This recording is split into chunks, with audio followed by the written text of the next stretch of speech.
Bienvenidos. Esto es Fuera de la Caja. Yo soy Macario Esquetino y le agradezco mucho que me escuche en esta nueva emisión de Largo Aliento para continuar lo que dejamos pendiente en la última ocasión. Hablábamos de cuál es mi interpretación de cómo ha ido evolucionando la cultura en la historia humana, cómo nos fuimos moviendo todos los seres humanos primero en una cierta dirección, nos fuimos dividiendo, empezamos a tener creencias distintas porque, pues, no, digamos que empezamos a tener un proceso más aislado algunos grupos y ellos fueron teniendo unas creencias que evolucionaron de una manera un poco distinta. Eh, Quien hace esta idea originalmente, y vale mucho la pena verlo, es Michael Witzel en un libro que se llama El origen de las mitologías del mundo, The Origin of World Mythologies. eh, Él plantea la existencia de un conjunto de creencias común a todo el continente euroasiático, el norte de África y América, que él llama la mitología de Laurasia. El nombre de Laurasia lo tomó de cuando la parte de tierra en el planeta se va dividiendo en continentes. Se supone existió una ocasión en que estaban todos juntos, eso le llaman Pangea, y luego se separó en dos cachos, uno se llama Laurasia y otro se llama Gondwana. Entonces él toma esos dos nombres como referencia para explicar sus dos visiones mitológicas que para él tendrán 40.000 años, un poco parecido a lo que nosotros aquí platicamos. Igual que yo, él dice, pues no podemos saber con certeza, pero es una aproximación razonable en lo que vamos conociendo más al respecto. Estas mitologías de la Eurasia son sobre las cuales yo estoy platicando. Las otras mitologías de Gondwana, que corresponden a todo el sur de África, a una parte del sureste asiático, a lo que llamamos Polinesia, eh, es diferente. Pero en algún momento llega incluso Witzel a plantear la idea de que estas dos tienen un origen común, que sería una mitología de Pangea, de todos los seres humanos, que sería previa a este periodo de hace 40 o 60.000 años. Acuérdense que la última fecha que tenemos de cuando se movieron los seres humanos a Australia es de más o menos 60.000 años. Entonces, falta ver si esto de veras es cierto o no, pero con esa estamos trabajando todos. Entonces, este es el planteamiento de él. La parte de la Eurasia es sobre la cual yo he estado platicando y le mostraba pues el camino por el que creo que nos hemos ido moviendo. Eh, Déjenme volver a poner mi dibujito porque esto simplifica la explicación. Y otra vez, quien lo está escuchando nada más, si quiere ver los dibujitos, tendrá que ver el canal de YouTube, pero espero que sin los dibujitos de cualquier manera se entienda. Hablaba yo de este dilema que creamos en el momento que rompimos con el límite natural del grupo humano, un dilema entre el individuo y la colectividad, y que por la forma como lo hicimos, inventando esta otra dimensión, creamos un dilema adicional entre lo terrenal y lo trascendental. Y platicaba yo cómo nos fuimos moviendo, con primero las creencias chamánicas, la adoración a antepasados, los dioses locales, el cómo ahí tuvimos una primera separación con el hinduismo que mantiene creencias alrededor de los dioses locales, la invención de los grandes dioses y Oriente manteniendo esas creencias, mientras en la parte occidental, entre comillas, pues nos movimos hacia el monoteísmo, una creación persa, de donde aprendieron los judíos cuando estuvieron cautivos en Babilonia, 600 antes de Cristo, aprenden la idea del monoteísmo y cuando logran regresar a su terreno, pues ya se deshacen de los otros dioses que traían y se quedan nomás con uno. De ese Dios único que crean los judíos, va a surgir el cristianismo eventualmente en una combinación extraña de eso que habían hecho los judíos y las creencias romanas, ¿eh? No, no crea usted que somos así muy cercanos a los judíos. Nosotros, los cristianos, le pusimos un montón de invenciones que tienen un carácter más bien indoeuropeo ya muy modificado en el tiempo, es esencialmente las ideas ya propias del Imperio Romano, ¿no? Pero bueno, es un cambio muy distinto. Por eso la Trinidad, ¿no? Una creencia bien extraña que no se repite en otras religiones. Tener tres personas en una, pues es algo muy propio de las creencias indoeuropeas que utilizan el número tres como la referencia fundamental de todo. Bueno, el Islam se crea después, 600 años después de Cristo, no con base en el cristianismo, sino esencialmente en las creencias judías, que son modificadas por el señor Mahoma para convertirla en una ideología religiosa que sirva para movilizar a los árabes. Y pues, los moviliza muy bien, lo platicábamos en 100 años, casi se quedan con todo, no lo lograron, pero se quedaron cerquita. Y después de eso, casi 1000 años después, Occidente empieza a moverse en la secuencia en la cual vamos eliminando a este Dios para tratar de construir una sociedad que sin depender de un solo Dios o de muchos dioses, pueda administrarse bien.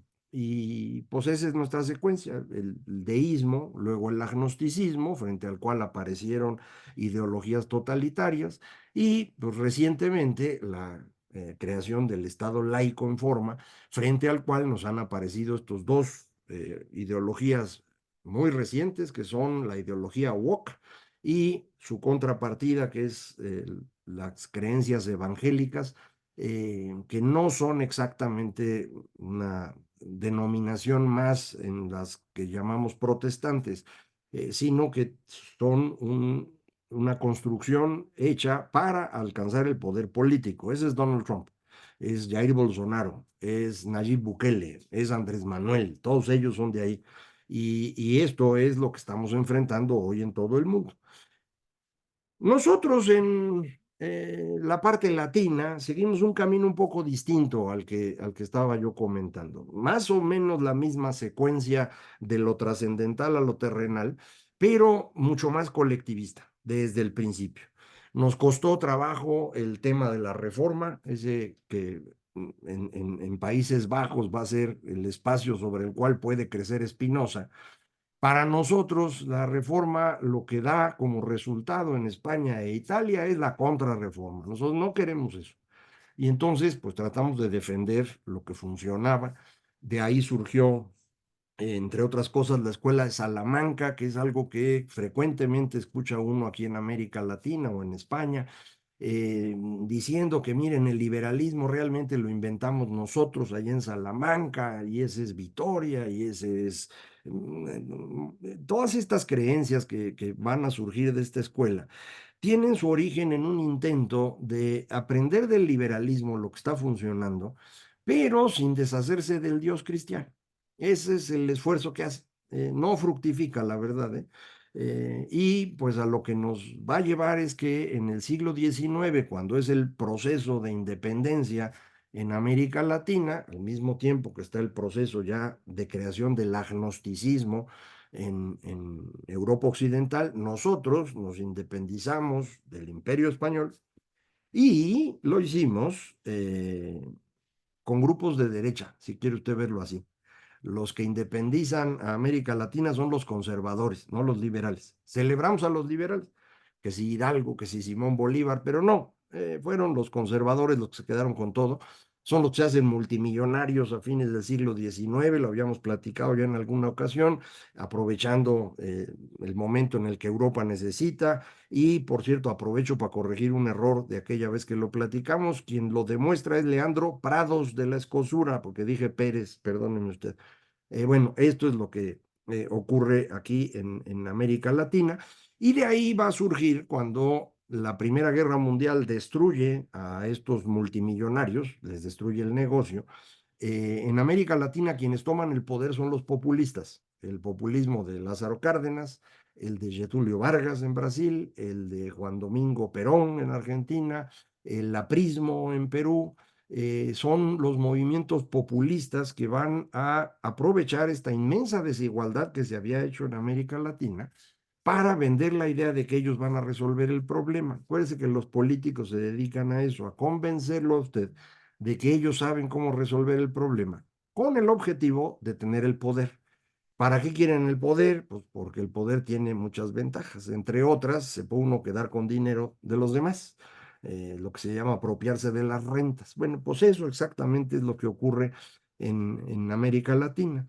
No pudimos salir del populismo. Eh, Nosotros aquí en México fuimos moderando el populismo cardenista con la estructura del PRI. El PRI lo que intentó hacer fue ir abriéndose en algunos espacios para que pudiera haber crecimiento económico, y para eso necesitas empresarios, pero pues no puedes dejar que entren así nomás los empresarios porque se te viene abajo el cuento del populismo. Entonces tuvimos que seleccionar muy bien qué empresarios, pues los que son amigos, para que ahí sí se reparta el cachito que le toca a cada quien. Y de ahí viene el capitalismo de compadrazgo tan popular en América Latina, de donde vienen las grandes fortunas que usted conoce hoy en México todavía. Eh, Eso hicimos aquí, en nuestro país. En Argentina el peronismo sí se fue con todo y el enfrentamiento continuo fue esencialmente entre militares y peronistas. Ocasionalmente la Unión Cívica Radical, que era un partido más bien liberal, lograba gobernar por cachitos, pero no mucho tiempo. Entonces el peronismo fue destruyendo a Argentina. En Brasil, igual hubo un enfrentamiento entre populistas y militares. eh, Terminaron con una forma de desarrollo parecida más a la mexicana, mucho más aislacionista que la nuestra. Es más difícil poner una empresa en Brasil que hacerlo en México, pero eso, dado el tamaño de ese país, les permitió generar un mercado interno bastante razonable. Más o menos es 4 veces el nuestro, es el doble de población y dentro de esa población el porcentaje de personas que puede comprar cosas es como el doble del de México. Entonces, por eso digo, es un mercado 4 veces más grande que el nuestro y por eso, cuando la inversión extranjera viene a América Latina, si quiere venir para exportar, viene a México. Si quiere venir para vender en América Latina, se van a Brasil. Y así fue como construimos esto. Pero si ven en la imagen, y esto no lo pueden ver los que están oyendo, pero se los platico, el punto en el que está el populismo es un punto que está dentro del triangulito que habíamos estado viendo, que se construye entre el punto en el que está hoy el mundo, bueno, el que estuvo hasta 2008, el mundo, y las opciones woke y evangélica. Entonces, ese es el adversario, digamos, hoy de el agnosticismo, perdón, del ateísmo, del Estado laico, de este Estado al que se refería Fukuyama diciendo que la historia había terminado. Eso, en los años 90 y los primeros años 2000, es lo que empieza a venirse abajo en 2008 con la gran recesión, porque la gran recesión manda una señal de que las cosas no están bien. Y esto ocurre cuando ya tenemos redes sociales, ya tenemos teléfonos inteligentes, ya hay una forma distinta de comunicarse y esto permite una discusión muy diferente a la que habíamos tenido en 1913, cuando la Primera Guerra Mundial, que es el otro momento en el que ocurre algo similar, un momento crítico que transforma las cosas, destruye a la aristocracia, abre el espacio a las democracias y el proceso es diferente entonces al que tenemos en este momento. Pero, pues insisto, arranca con esta crisis financiera en 2008 y a partir de ahí es donde vamos a irnos metiendo en este conflicto.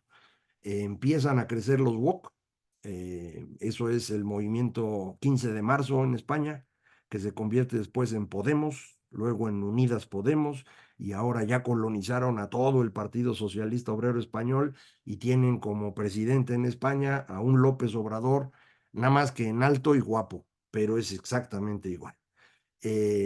Más o menos en ese momento es cuando entramos al proceso en el cual Obama eventualmente va a ganar la presidencia, 2008 precisamente, y frente a esto se va construyendo una coalición contraria a Obama y al movimiento del 1% y a todos estos woks que empezaban a aparecer. Y ese movimiento son los evangélicos que eventualmente tendrán como candidato al señor Donald Trump. Es el fenómeno que estamos viendo. Acuérdense, en Europa este fenómeno de la crisis 2008 en realidad ocurre en 2011, por cuestiones financieras que no voy a entrar ahorita en detalle, pero es exactamente la misma cosa. Y a partir de ahí empiezan los movimientos bien extraños. Se les ocurre a los británicos lo del Brexit, por ejemplo, en un intento de un joven primer ministro conservador que pues una vida de privilegios, nunca había platicado con la gente normal y se le ocurre que a desinflar esto lo que vamos a hacer es ponerlos a votar si nos salimos de Europa o no. La gente no se va a querer salir de Europa. Pues toma la güey, sí se salieron. Y fueron 14 años de tragedia con los partidos, con el Partido Conservador, primeros ministros del Partido Conservador en Gran Bretaña. Vamos a ver en dónde se acomodan en los próximos meses y años en Europa, pero el conflicto no es una cosa menor. No tiene que ver exactamente con una persona u otra, sino con esta forma diferente de ir entendiendo el mundo. Em, a mí me parece que las opciones que tenemos a el liberalismo laico no son buenas opciones. Y creo que no lo son porque son opciones esencialmente colectivistas, sea el populismo latinoamericano, socialismo bolivariano, el obradorismo, el peronismo, como usted le quiera llamar, eh, pero también la ideología woke, en donde se utiliza, insisto, reclamos justos de personas con diferente orientación sexual o personas que han sufrido discriminación por su color de piel. Se utiliza eso para ir construyendo un grupo que tome el poder y que imponga sobre los demás las reglas que a ellos les parecen las correctas. Y eso suena bonito, pero no es bonito. Es un poco lo que hizo el comunismo. El comunismo al día de hoy sigue teniendo adeptos, a pesar de haber costado cientos de millones de muertos, de haber causado un fracaso económico monumental. La gente cree que es una buena idea porque tienen buenas intenciones. Es ayudar a los pobres trabajadores. Y aquí es ayudar a los pobres que tienen orientaciones sexuales diversas o los que son de distinto color. Y pues por eso, porque la intención es buena, vale la pena. Pues no, no es así. El problema no es si tienes buenas o malas intenciones, porque eso pues es un asunto personal, es como en qué flechita está usted, en qué Dios cree o en cuántos dioses, o eso es un asunto personal. El tema en cuestión social, en tema en una sociedad, es cómo logras resultados para la gente, no qué tanto les prometes. Porque si es compromete, pues el no robar, no mentir, no traicionar, pues ya se los prometieron. ¿Qué hicieron? Robar, mentir y traicionar todo el tiempo. Y sin embargo, pues la gente sigue evaluando las intenciones. Bueno, por ahí no se llega a ningún lado. Es sobre los resultados, sobre los que tenemos que trabajar. Y las opciones colectivistas, que son las que ocupan la mayor parte de la historia humana, tienen el defecto de que no permiten ni el crecimiento de la economía, ni la libertad de pensamiento y expresión, ni la creación de conocimiento. Esas tres cosas, democracia, mercado y conocimiento, solo ocurren cuando nosotros aceptamos que todos los seres humanos son iguales y por lo tanto todos tienen derecho a gobernar, esa es la democracia, todos tienen derecho a generar riqueza, por eso el mercado, todos tienen derecho a generar conocimiento, por eso la educación y la ciencia. Y esas tres cosas obligadamente van juntas. Pero aceptar eso implica una cosa que ya platicamos antes y que voy a volver a platicar con usted, que tiene que ver con esta división que imaginó Thomas Sowell. Hay dos distintas visiones sobre cómo son los seres humanos. La visión restringida, que dice, pues somos animalitos con ciertas características mejores, somos muy cooperativos, somos todo esto, pero animalitos a fin de cuentas. Y la versión irrestricta que dice, nosotros somos un paso para llegar a la divinidad. Esas son las dos visiones, la restringida y la irrestricta. De eso depende prácticamente todo lo que acabamos de platicar. ¿Cómo lo conectamos? Lo hacemos en la próxima ocasión. Muchísimas gracias. Esto fue Fuera de la Caja.